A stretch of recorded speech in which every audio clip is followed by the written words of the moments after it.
So, wir haben vom Landesverband Bayerischer Pferdezüchter hier ein Trakehner. Wir sehen, dieses Pferd ist unheimlich elektrisch, vorsichtig. Ein Pferd aus dem Landesverband Bayerischer Pferdezüchter, der Norweger. Ruhiger bleiben, ein Connemara-Hengst und ein Haflinger-Hengst. Pferde an den Sprung.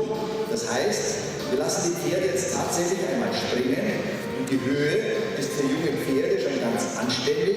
Und wir versuchen jetzt aus dem ruhigen Tempo hier über der ersten Stange schon einen Galoppsprung zu entwickeln mit möglichst langer Nase, dass die Pferde lernen mitzugehen. Toll, schauen Sie mal, das ist typisch für ein qualitätvolles Pferd, das kann abheben, das hat Kraft, aber ein bisschen mehr über die Stange galoppieren, dann passt das und auf den Galopp hinkommen. Ja, auch das war gut. Das ist die Hand vorne, sehr schön. So, und diese Sprünge immer ruhig bleiben. So, wir kommen einfach in den Galopp, Pferd schön einrahmen. Super gemacht, toll. Und Sie sehen, mit der Höhe gewinnt das Pferd auch an Manier. Nicht rückwärts reiten. Super gemacht. Das Fräulein Reilly ist eigentlich eine Dressurreiterin, die bis Grand Prix alles reitet, aber in ihrem Stall zu Hause auch die dicke Piste geht. Dann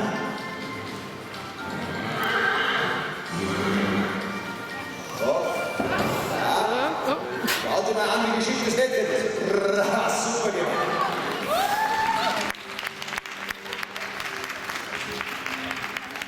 Gleich nochmal. Das ist natürlich ein sehr schwieriger Sprung, aber die Reiterin hat das unheimlich geschickt gemacht. So, nochmal in aller Ruhe.